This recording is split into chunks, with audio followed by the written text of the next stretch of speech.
Welcome to Bleach Revisited. I am Carker Gold, your host of this series, in which we will be reading every single chapter of the Bleach manga, providing critical analysis as well as personal response, and talking about how those chapters connect to the rest of the manga, which I have already read. So, if you're a fan of Bleach, or if you're new to the series, or if you haven't even read the manga, you are in the right place for this content. As always, we'll start the episode with a reading of the newest chapter that we're on. This is chapter 48. Oh yeah! Home run, Jinza! Chapter 48, Menos Grandyay.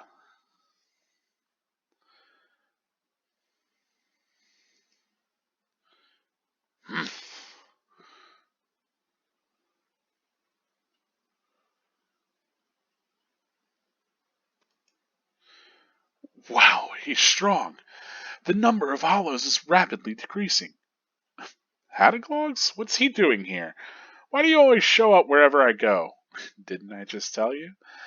I'm like, so here to help you. Like I said. We'll take care of the hollows around here, so you, Mr. Kurosaki, can concentrate on fighting that guy. Go on. There's no time to talk.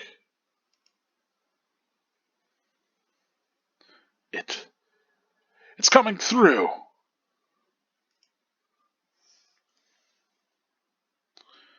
Chapter 48, Menos Grandyay.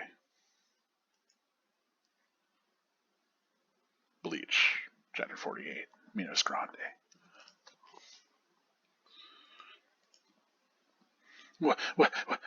What is it, Rukia?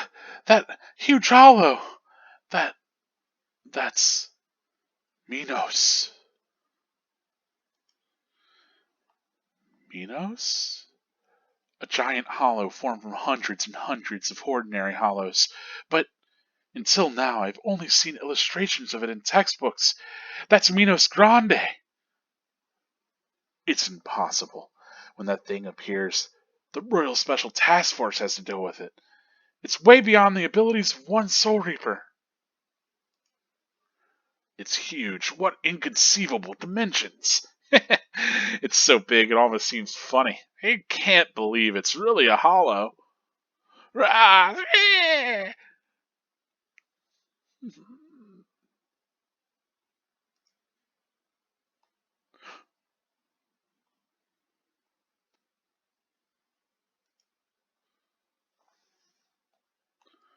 Yuck. He's eating the other hollows? What a behemoth. How are we supposed to fight that? What's so funny? It's pointless to think about how to fight that thing. What? To beat that guy, we just have to cut, and cut some more. There's no other way. Let's go, or you... Wait, Ichigo! Ichigo! Stop, Ichigo, you can't fight that thing. You're Hara. What are you doing? Do you want to see Ichigo get killed? No. Then move! We have to stop him. Ichigo can't beat that thing. I can't do that. Sorry, Miss Kojiki. Watch quietly. This battle is necessary. A binding spell? I can't. My body. For you, and for him.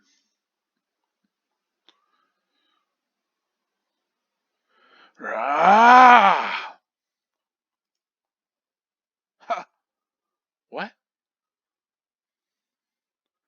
Ichigo, I told you! Shoot. I can't do enough damage with this. Are you alright, Ichigo? Hey, I'm actually not dead. What the heck were you thinking? How do you expect to beat him like that? Well, I thought if I started cutting at his feet, eventually his head would fall. Like a Daruma Otoshi? Daruma Otoshi is a game in which you knock away a stacked disc. Did you eat a lot of paint chips as a child? Get up. We need a new strategy.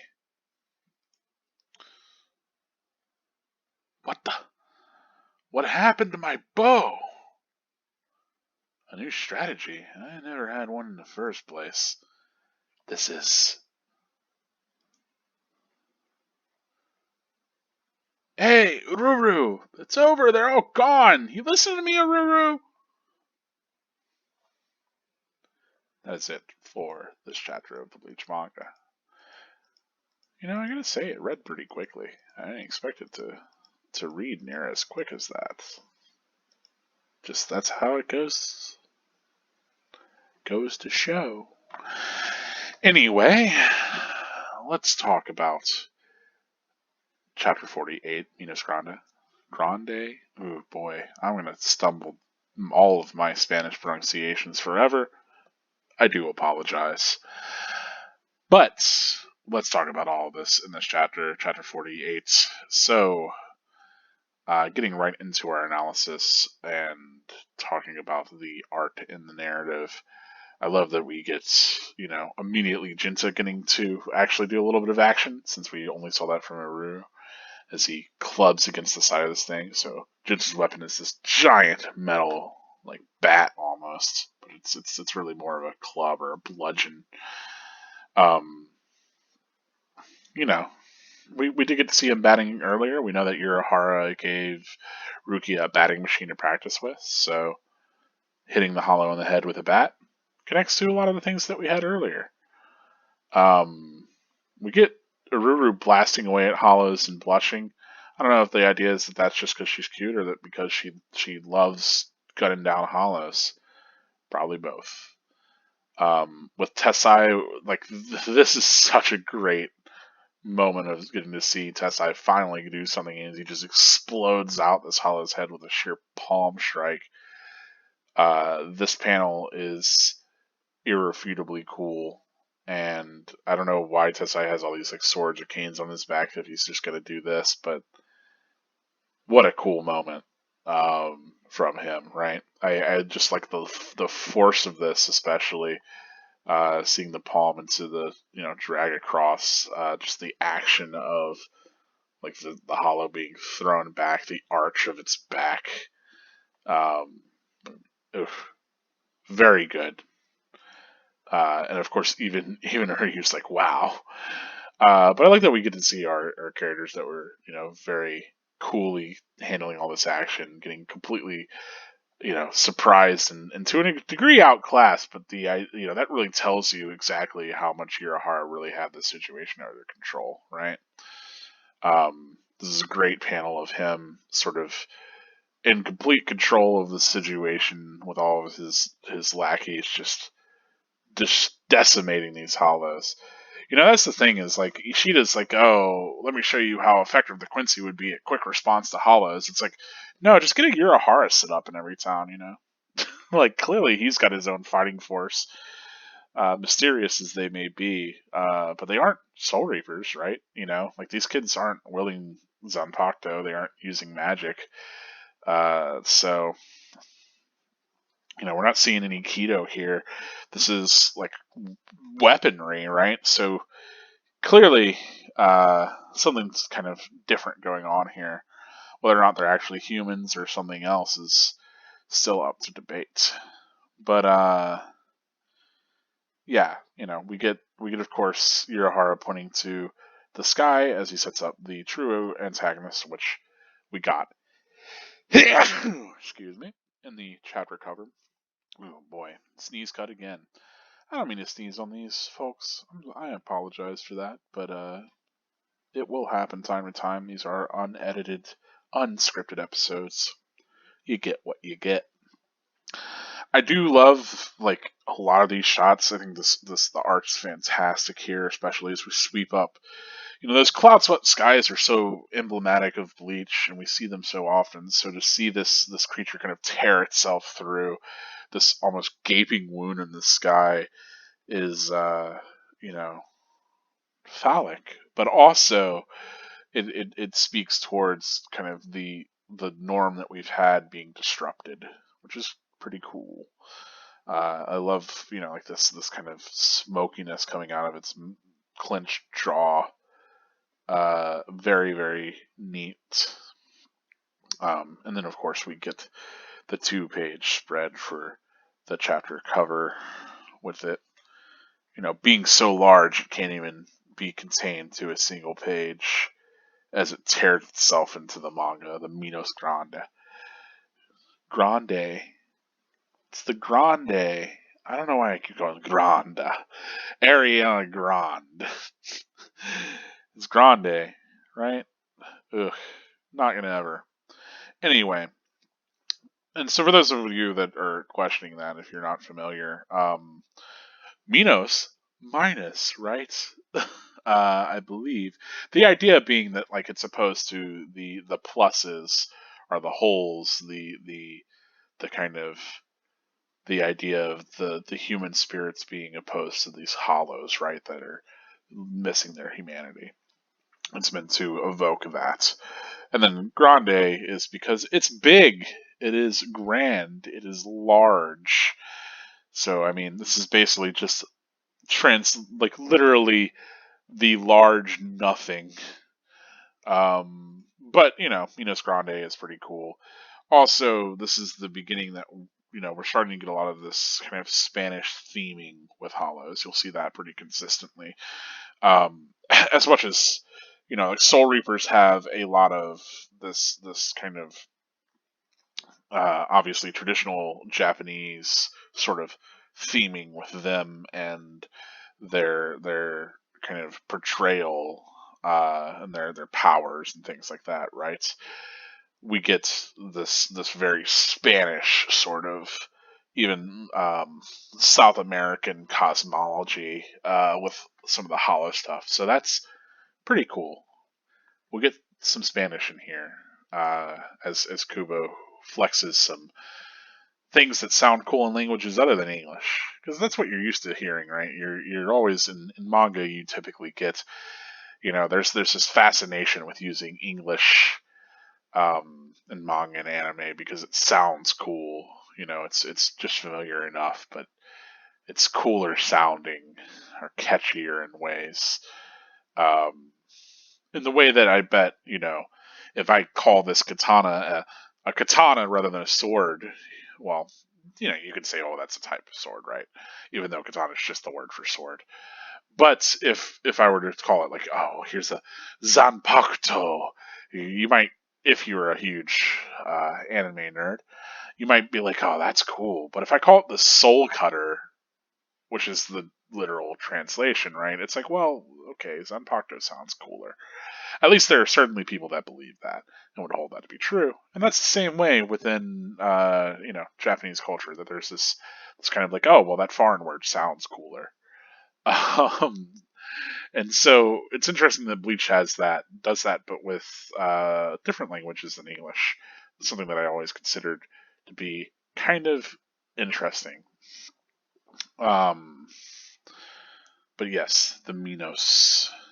It's a different class of hollow altogether. And as we come to learn, I love that, we talk about the things that are associated with the whole series. We get those, like the idea of the supernatural invading our, what is it, our kind of urban environment. I'm trying to go back and see if they had those there, but certainly, here we get again those power lines. Always the power lines.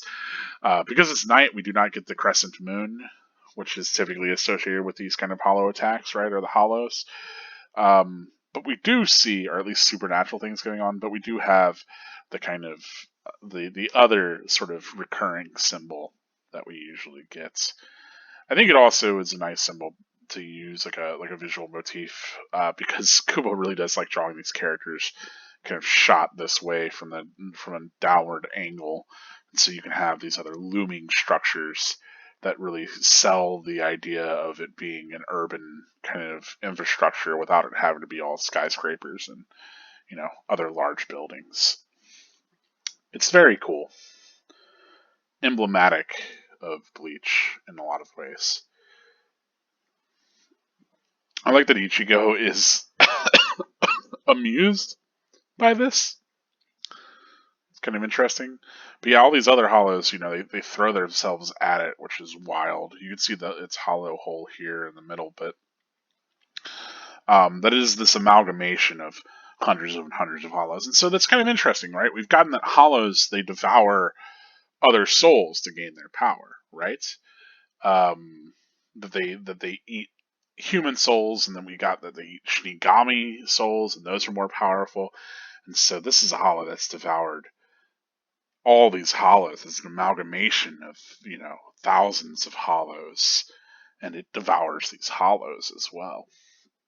So it really is a further step up on the food chain. This is the enemy that is, greater than even our earlier enemy. So it is the strongest kind of foe that we have seen so far.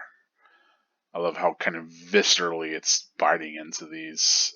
Do not remember the tongue whip into the bloody chomp from the anime. I do not remember exactly how this scene gets portrayed, but there's something about the Minos that I think, I mentioned before, but really works well for me in the manga. Like the way in which its eye is drawn, like the sketchiness of that sort of like, it's got like a light there, but it's just barely like shining through very eerily. That sells really well for me. There's just like there's so much of how the Minos gets depicted that I think makes it look more ominous and otherworldly and cool in the manga that, I don't think it works otherwise in the anime nearly as much. But I think it's because Kubo has a lot of control on how to, I guess I say how we perceive the thing and how he presents it. Yeah, but I love that, we get this reaction for all these different characters, right? That there's there's a really cool kind of, moment where Rukia has only seen it in illustrations, right? She mentioned something here that a royal special task force has to deal with Minos, right? It's beyond the abilities of one Soul Reaper. So that's, that already establishes, like, yeah, a couple different things. There's a royal special task force, which is, something we didn't know before, that deals with these special, threats, and that this is way beyond the abilities of one Soul Reaper, which, of course, this sets a new benchmark for our characters to be set by. Like, because, like, obviously they're defeating throwaway hollows, like, no problem. Like, that's a background threat now, whereas it used to be that was like a big one-on-one encounter. Now that's become backgrounded, and we have this kind of larger, more significant threat, grande threat even.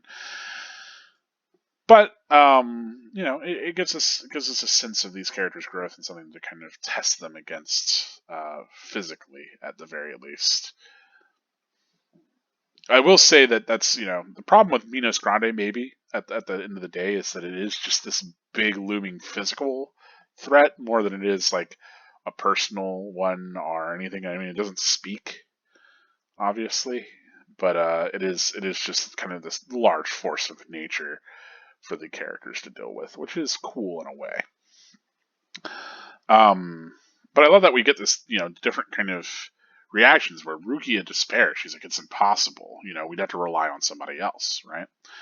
And then, Uryu is like, how are we supposed to fight that? He can't even start to think, he takes a shot at it, but like, he's like, there's no way. And then, of course, Ichigo's reaction is like, oh, we just gotta cut it down. So we get this very, different sense of where all the characters are at. We also get this intense moment from Urahara, right, where we finally get to see a bit of his plans coming together. Where before we had him watching how how Ichigo was going to fight the Hollow with the Don Kanoji situation, right? Here we have our secret extra character, the power line sticking in here, still sneaking its way into these panels. But we get a little bit of that here where he wants this fight to play out for Ichigo's sake, but also for Rukia's, which is curious. But then also we get that he's used this binding spell without even having to,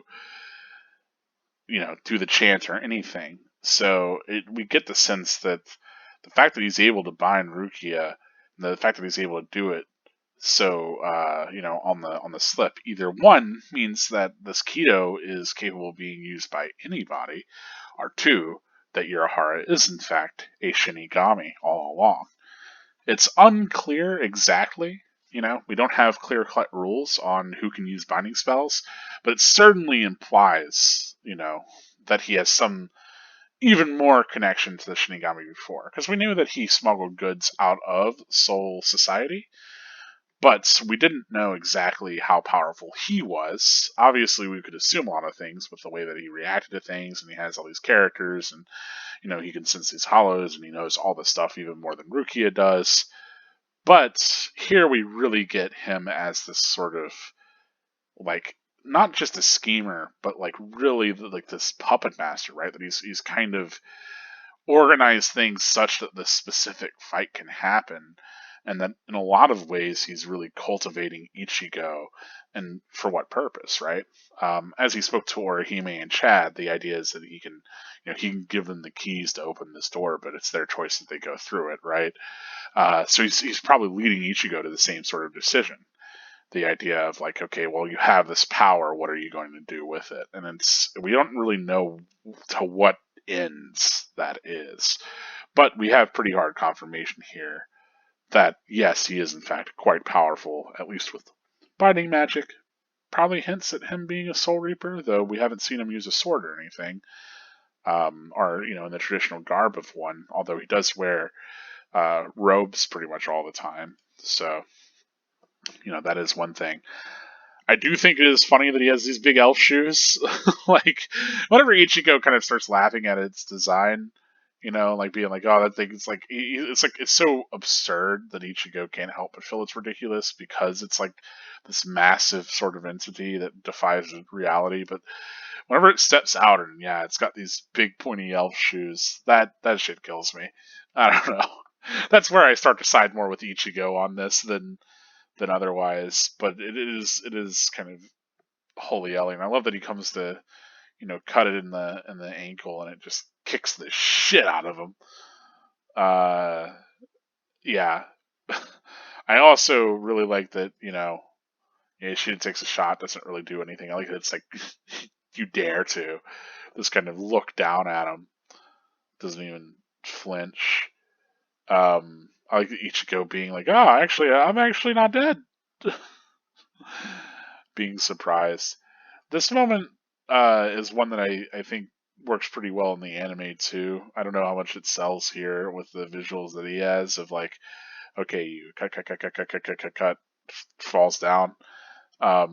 This little gif from the anime is pretty good, but I like the idea that Ichigo's like, oh well, you just knock it down. The idea of it being like the Daruma is pretty funny too. Go ahead and look those up if you haven't, but you essentially have like a little hammer and you knock out disc and a thing like this. I would love that. Would be a great like thing if maybe I'll just sculpt one myself, carve one out of wood or something.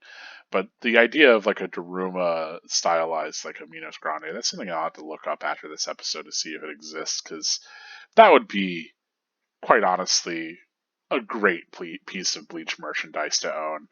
I'm not crazy about owning stuff in general, especially like anime figures and things, but I don't know, that'd be fun.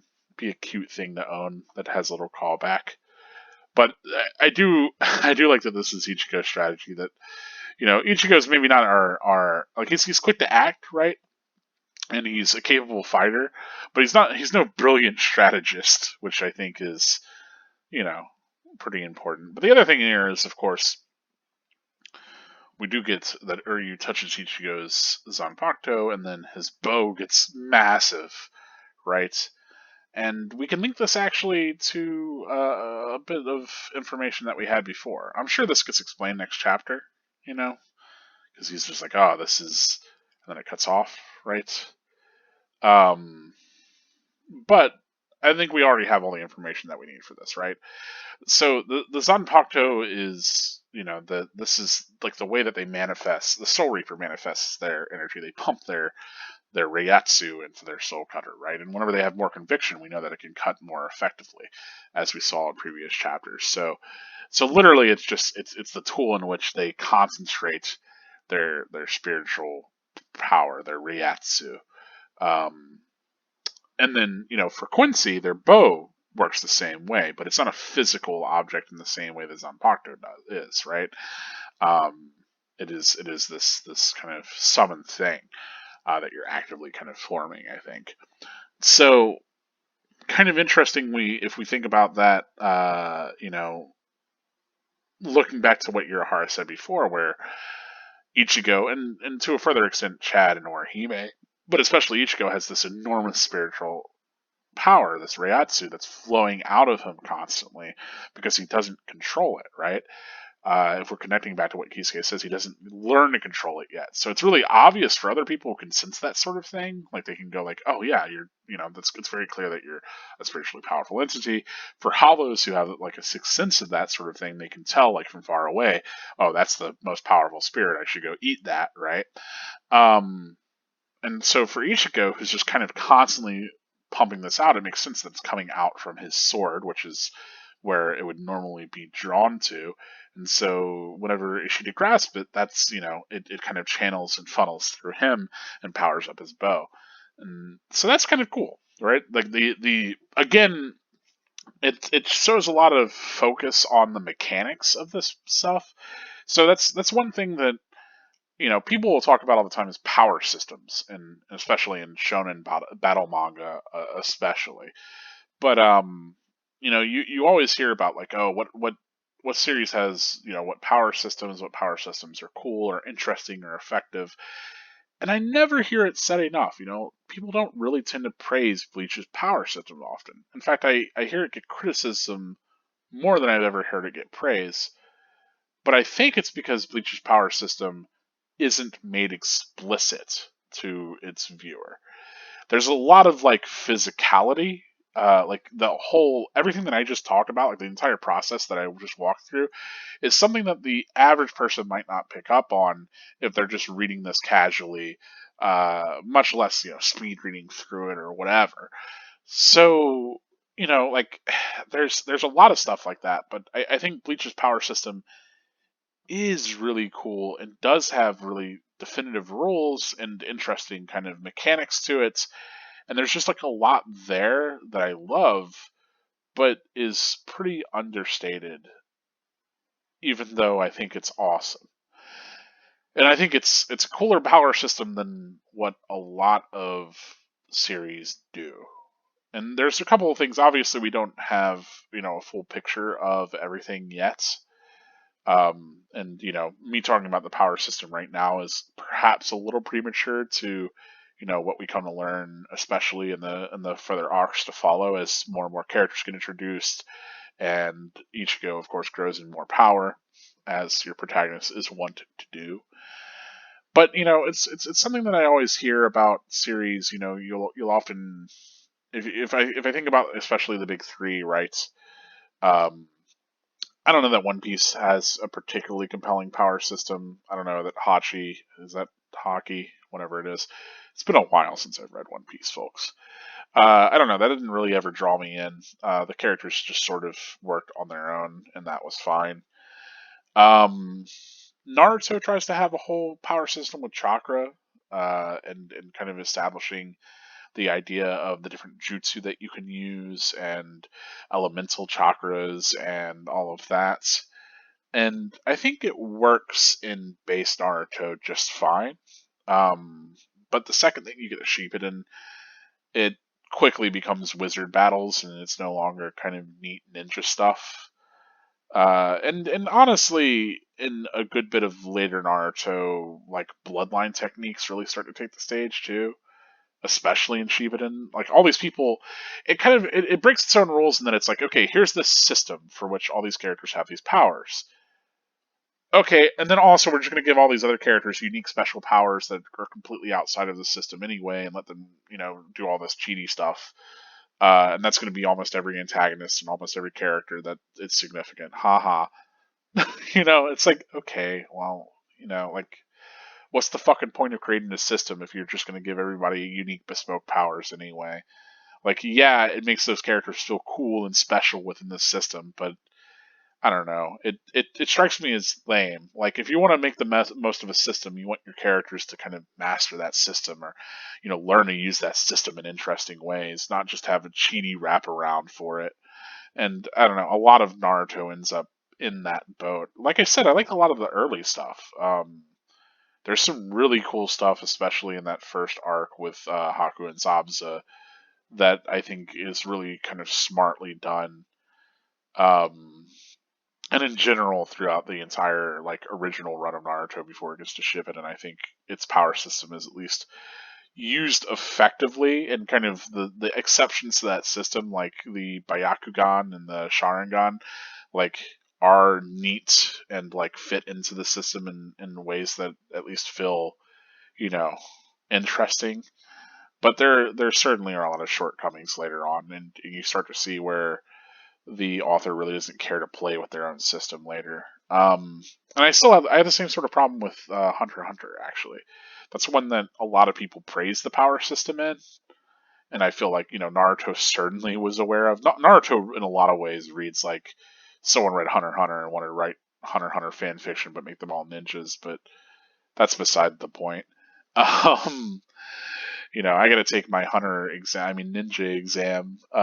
Anyway, nevertheless, doesn't matter how much Naruto's cribbing from other manga. All art is theft. We're always influenced by things to a certain extent. Like, the stories that we create are always going to be an amalgamation of all the stories that we've read, because we write what we know to an extent, right? We portray. Nothing's going to be wholly bespoke or detached from the world that we've come from. Anyway, what I'm saying about Hunter x Hunter's system, though, is that it establishes these very clear-cut rules, and that these different characters are different types of users within this system. And then they go, oh yeah, but then there's also special people that can break all the rules. It's like, well, what's the fucking point then? Like, especially whenever it's like, oh, and by the way, everybody that's significant is going to be a special user, whatever. And then it feels like the power system doesn't even matter for like so much of the series. And so, like, yeah, it's a cool system, sure. And whenever it's getting leveraged well, that is cool. And I like nin vows; those are cool. But like, whenever for most of the series it doesn't really feel like it matters, and characters just pull like shit out that like is completely divorced from that system, or doesn't have to follow the rules of the system, uh that's annoying. It's like, okay, well then why even have a system if all your characters are going to have completely unique and bespoke powers? Whereas Bleach, I think, is smart in that it creates this system that allows for those unique bespoke powers in every individual, and that the structures of the system speak like leverage that, rather than that being an exception to the system. Does that make sense? So we have these characters, you have this Ryatsu.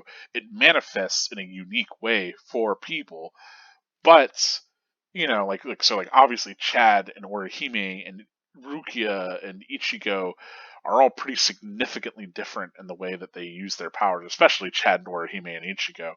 But then we have these organizations that create an organizational structure for how to use their Ryatsu, right? So you have Quincy, which assumably use all the same techniques, and then you have Shinigami, who have assumably the same techniques, right? They go to school for this, so they have institutionalized uses of Ryatsu as well as ones that are more naturalistic. And so it creates this sort of sense of how these powers can be manifest, and it makes for a strong system of power that allows for those uniqueness and doesn't make them the exception to the rule. And I think that's awesome. I think Bleach's power system is fucking great. I actually prefer it to all those other ones, because, like I said, whenever you get to the more conceptually interesting battles in the series, it doesn't have to be like, oh yeah, but this guy has this super special secret bloodline, unique technique that only he could do, that breaks the rules of, everything that a normal person would have. And it's like, fuck off with that, dude. Like, why even have a system at that point, like I said? So, that's enough personal rallying on it. But, suffice to say, I will ride or die for Bleach's power system. I think it's really well thought out, and I think the reason why it's really well thought out is because Kubo is very, very aware of the structure of the manga and how to use this narrative structure. And I think that's something that's really struck me on these rereads is how effectively Kubo is making use of structure. I'm sorry, I just wanted to go back to this kick panel because I think it's hilarious. But if I'm going to sit here and have a panel on screen while I talk forever, but like because Kubo's very cognizant of the way that he's manipulating the structure of the manga, that he's like, okay, I want to have this plot beat, this plot beat, this plot beat. This will move this to this scene, this scene, this scene. Kubo's expressed that like the way that he wrote Bleach was that he really just had these cool ideas for like really cool character moments, and that everything else was just kind of a vessel to get to those moments. And so, if you have that in mind, you're going to create a power system that lets you get to those moments. And so, like we've seen in this arc, those cool moments like Orihime awakening her powers and being like really awesome and using them to do these big climactic attacks and shield, or Chad awakening his power and having, like this really cool moment in the smoke and then that big punch, right? Those moments are the moments that Kubo wants to get to in the series. And so the power system helps facilitate those moments. And so as we come to understand more and more of the power system, we will come to understand and expect those sorts of moments. And that can allow battles to have a cadence and flow to them where we're like, okay, the character's going to use their power to have one of those cool moments of like, boom, here's my big cool transformation in this power, right? And then how does that change the battle, right? How does the other combatant involve themselves? Is that just in things, or do they have an answer to that? What's the play here?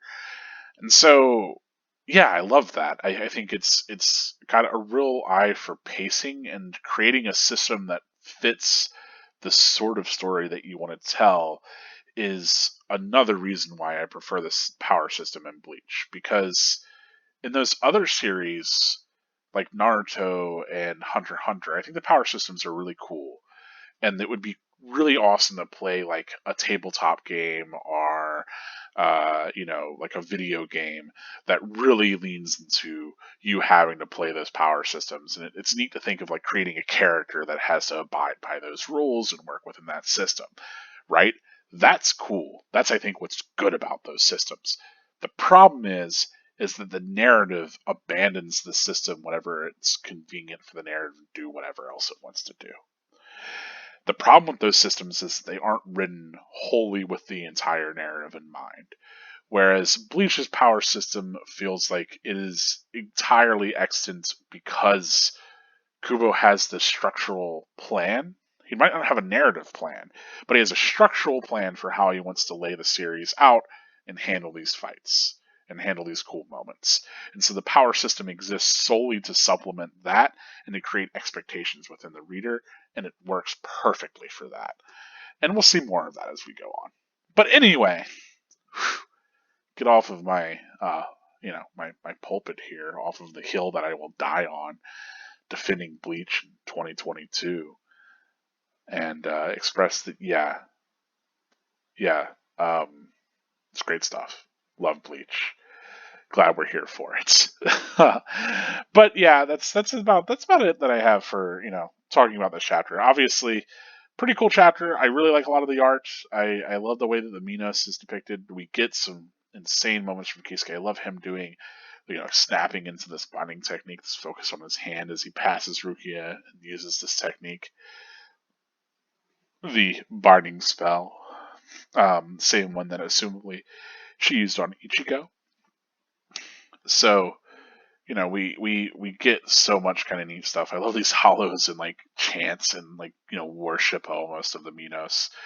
There's just a lot going on in this chapter, and I think it all kind of works really well. And again, gives this large opponent for Ichigo and Uryu to literally team up against, as Uryu, is relying on Ichigo's Ryatsu now to empower his bow at the end of this chapter. So very, very cool. We get some pretty neat revelations from Urahara himself. Some really things moving along not just in the arc but in the larger picture, right?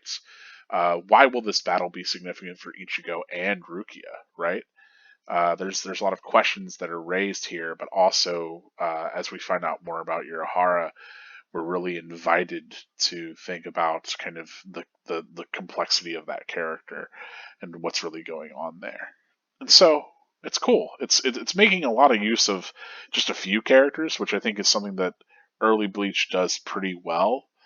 Not so much later on whenever the cast gets much bigger, but we'll talk about that when we talk about it. Anyway, for now, this has been the analysis and review of the chapter. Ooh, had a little bit of congestion there that I had to pass. Anyway, let's talk about how this connects to the rest of Bleach, and some of the spoilers herein. So if you're not interested in spoilers, this is your chance to go and leave a comment on whether or not if you disagree with all of my hate of these other series. I'm not saying that these other series are bad. I really I do like Hunter x Hunter and Naruto, especially the stuff earlier in both of those manga, to be honest. But whew, it's just different, It's doing different things is the important thing to keep in mind, and like whether or not you like something is dependent on what resonates and what works with you. So it's like as much as I like this kind of structural stuff that Bleach does, that could just not be for somebody else. Somebody just might want to see, those other systems in place or these characters that kind of break these systems. So Anyway, do leave a comment, though, if you noticed anything that I didn't, or if you want to discuss any moment of the narrative or the plot of this one, I'd love to. Otherwise, let's get right into spoiler territory. So, of course, we get a little bit of Jinta and Ururu doing all the fighting. I do like that we get to see just how powerful our old captain Tessai is, because you think about him as like the captain of the Keto Corps, right? And you think of him, oh, he's like a wizard kind of character. But in his first real display of power here, he is just obliterating a hollow with his bare hands. Pretty cool. I mean, pretty cool. I think more than anything establishes him as the most kind of. It's wild that this is establishing a character as the most physically powerful character in all of Bleach that we've seen, like in a moment of actual power extolled. Kind of insane. Anyway, not relying on a weapon like Ururu or Jinta, but just his bare hands. Terrifying. Of course, Urahara. We already talked about the whole structure of Urahara showing up to help people out. Focusing on this larger sort of opponent and kind of directing Ichigo towards a larger opponent. I think that's really Urahara's end game, honestly, is cultivating Ichigo so that Ichigo can be the kind of person that he directs towards a larger, more powerful opponent. And in this case, I believe, the ultimate kind of payout of this is that Kisuke knows everything going on with Aizen, right? And he's got to be aware to an extent of Aizen's schemes, even if he's, just kind of got a whiff of it and he's not completely sure. He must be to some degree, right?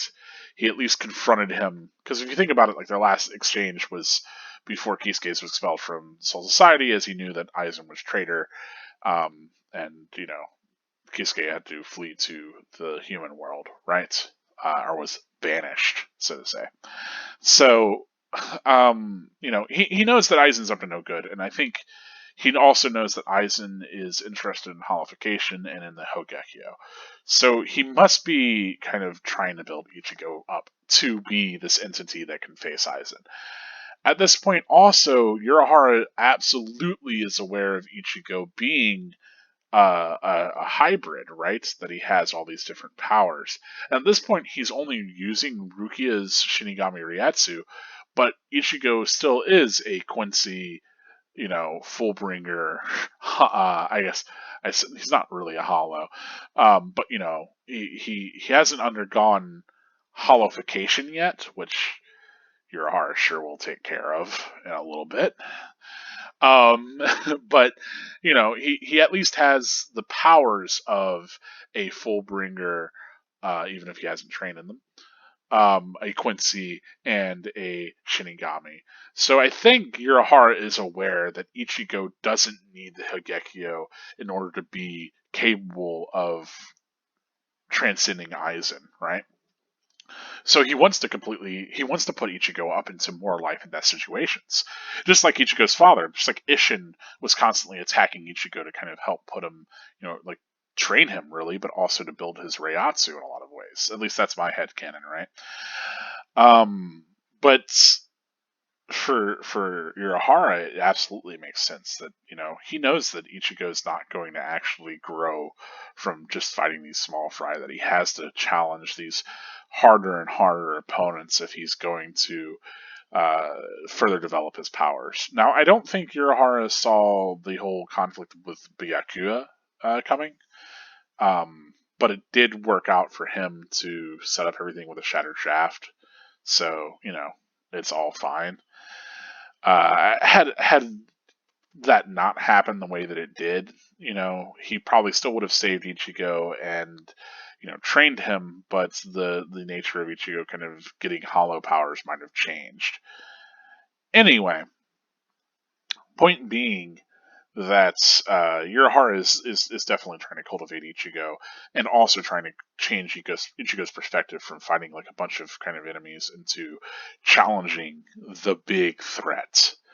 And ultimately, this is what I think Urahara wants: is he wants Ichigo to be a person that he can point at the big threat and go like, "Hey, take care of that," and then Ichigo to be the kind of person that trusts Urahara and is willing to take on those big threats. That's my takeaway. Now, as far as the Soul King stuff goes, and if Urahara is really trying to prep Ichigo as a replacement for the Soul King, that I don't know. I know Ichigo absolutely would make Ichigo the next Soul King if put the task on it, but maybe Urahara would as well. Honestly, I don't know. I say I don't know. Urahara absolutely would. I don't think he has any qualms about it. He would rather not, but if it comes down to that, or the reality collapse, he would absolutely sacrifice Ichigo for it, I believe. In a lot of ways, Ichigo is both Urahara and Aizen's pawn, but for different reasons. And I think really the story of Bleach is a story of these two mad scientists, basically Urahara and Aizen, having a battle using the same chess piece, which is Ichigo. Because in a lot of ways, that's how they're trying to win their ideological war.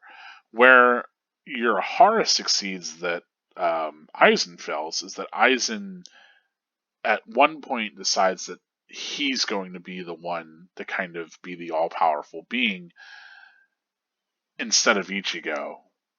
And then of course Ichigo transcends him, and maybe you could perhaps say that like Aizen was still trying to kind of push Ichigo to his limits to kind of help Ichigo gain new heights and all of that. But I don't really read it that way. Ichigo does have that moment of insight where after he defeats Aizen, he talks about all that kind of stuff, like maybe he lost intentionally, all that, et cetera, et cetera.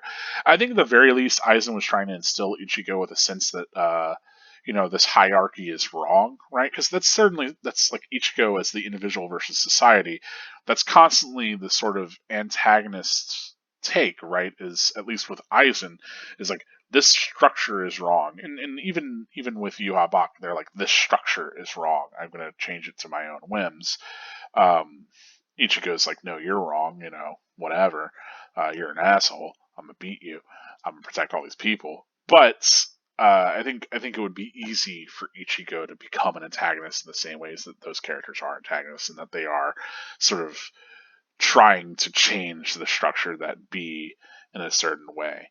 But Ichigo's, I think what is significantly different about Ichigo and all these antagonists is while they all tend to have a similar individual versus society perspective, Ichigo is focused solely on his individualism and on, like, not really having these loftier sort of goals, but having these very human sort of personal ones, if that makes sense. So where we get a lot of how Aizen wants to kind of change things structurally and do all these big sweeping things, and be the one at the top. That's not really Ichigo. Ichigo just wants to protect people, right? He has these very realistic, sort of lived, organic kind of goals rather than these sweeping ones that are bigger than the self, right? Same thing goes for Yuha Bach. So yeah, and I mean even to an extent, the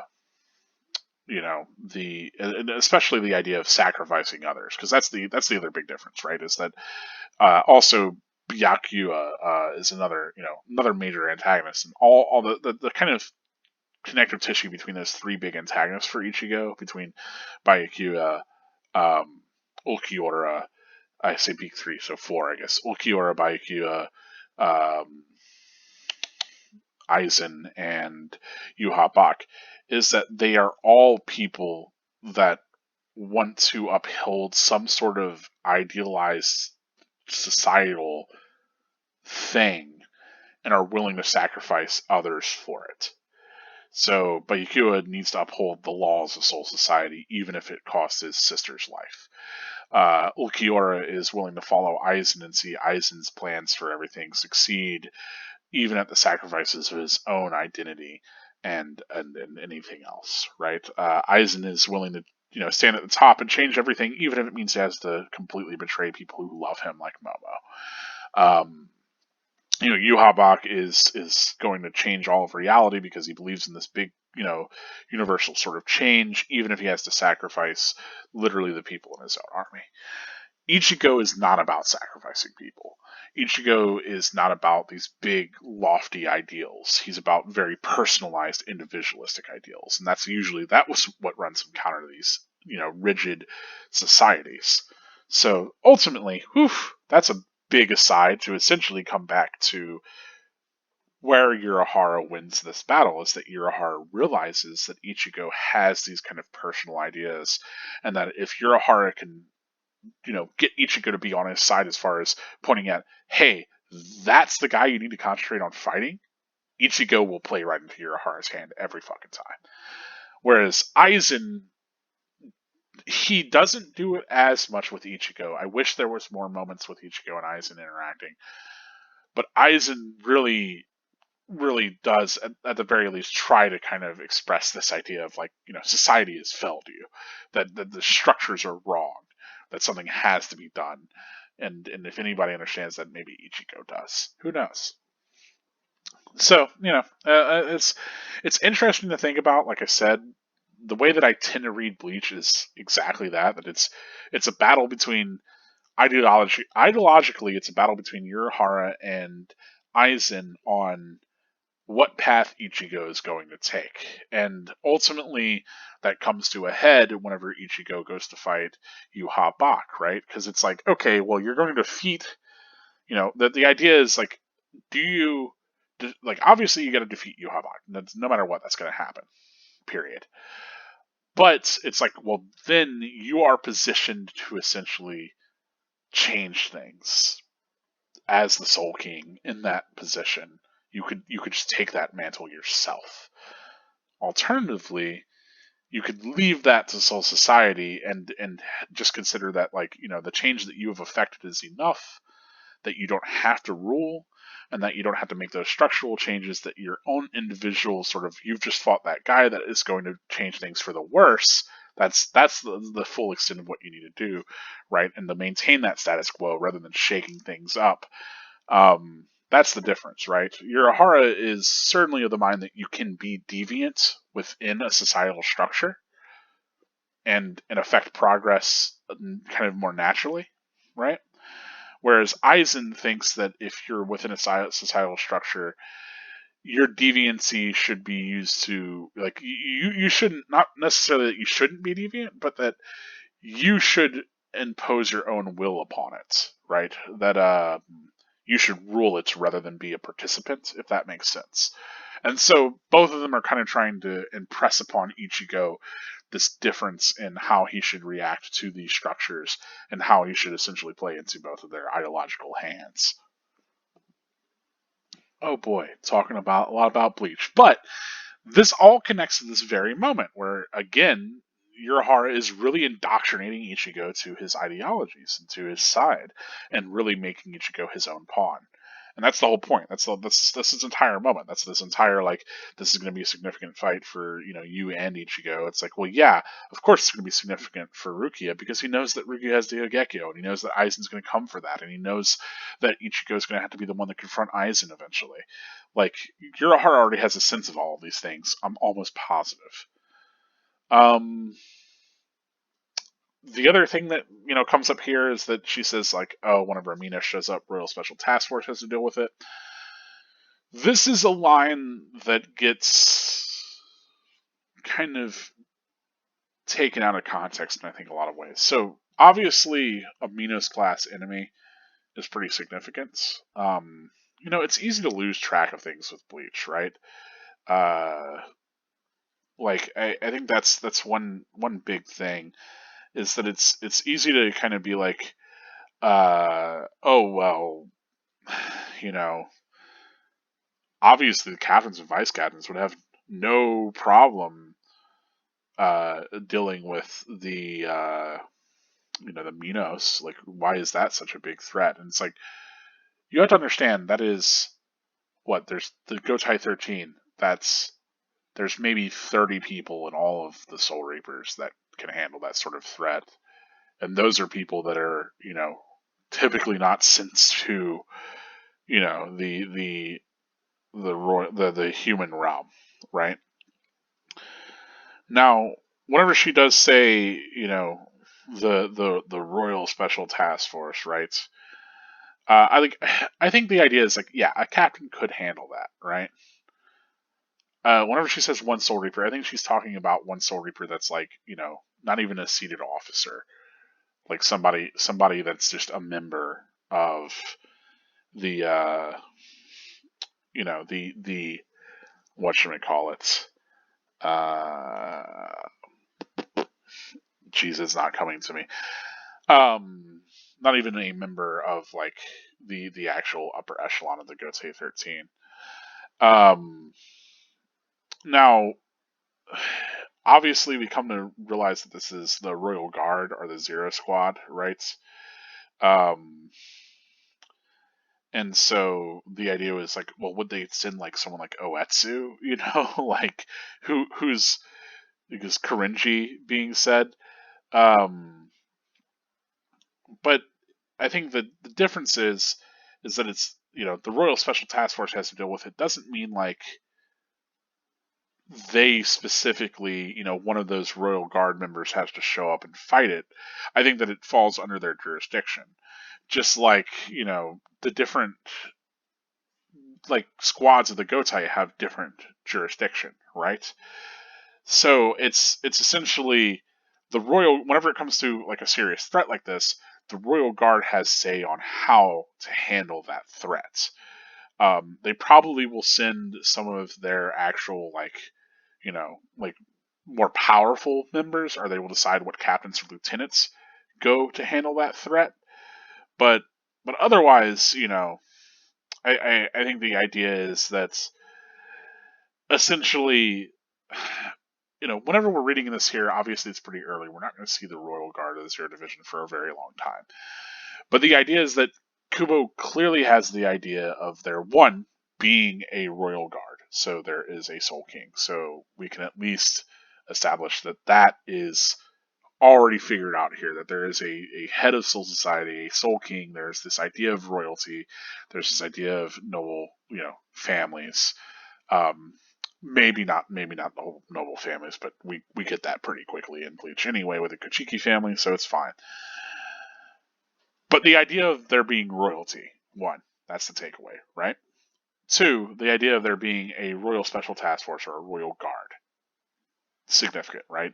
That there's this elite force of Shinigami that this sort of enemy falls under their jurisdiction on how to handle it. Now, whenever it comes to whether or not that means specifically someone like Oetsu, that's it. I don't think that's the way that you're meant to read it, because clearly those characters haven't been introduced. Also, we don't have a lot of context for what she's saying. I think the kind of speed ready way to read this, if you've read all of Bleach, is to be like, what the hell is she talking about? Obviously, a captain or a lieutenant would be able to handle this. You wouldn't have to send fucking cringy or whatever. That would be overkill. And the idea is, like I said, I don't think that's the proper reading. I think the proper reading of this is again that it's the different divisions handle different things, and that the Royal Guard handles intense threats like a Menos class enemy or above, and that they essentially hand down the jurisdiction on who should face these sort of enemies. Because otherwise, lieutenants and captains, like those higher seated officers, don't get sent to the human world on these patrols. Like, whenever you think about the different districts that are under different Shinigami jurisdiction, you have lower kind of characters like Zenosuke or like Rukia sort of handling those. Characters that can't even use their Shikai, right? And I don't know actually if Rukia could use her Shikai from the beginning of the series. I assume that she couldn't, but eh. She does use it against D-Roy, so maybe that doesn't give a lot of time for having learned it otherwise. But yeah, and there's people that talk about this translation. I know it's been translated in a couple different ways. I think it uses the exact same characters as the Royal Guard, so you'd have to actually look at the Japanese, which I'm not doing. But the way that I'm reading this is exactly what I have said. So take that as you will. There are people that, of course, will read this as a plot inconsistency. Those people are wrong and stupid. And that's a harsh take to take on it. I don't take it as a retcon. I don't really take it as a plot hole. I don't really see it that way.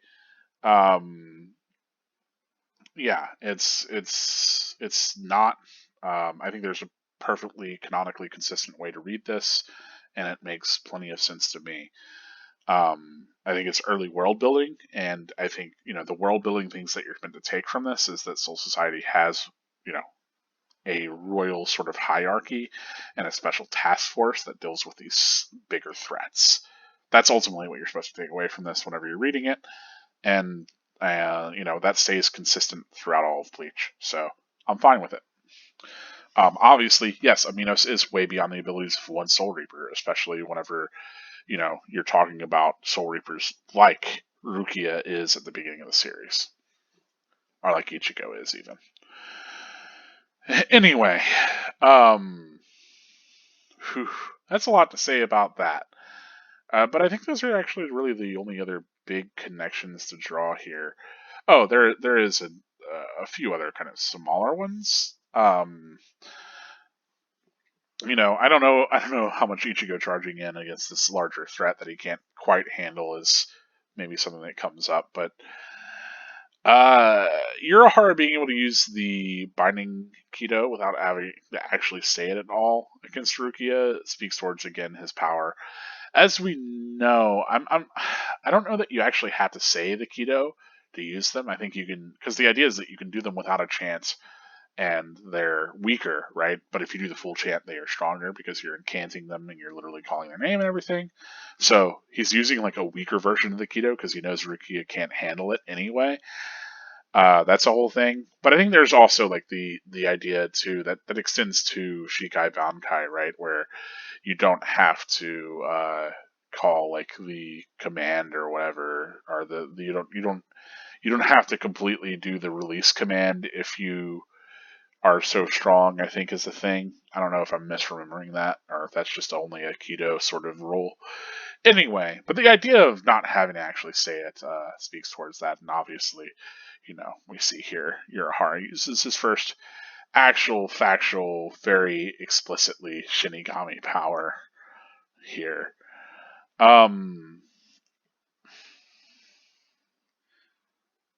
Yeah.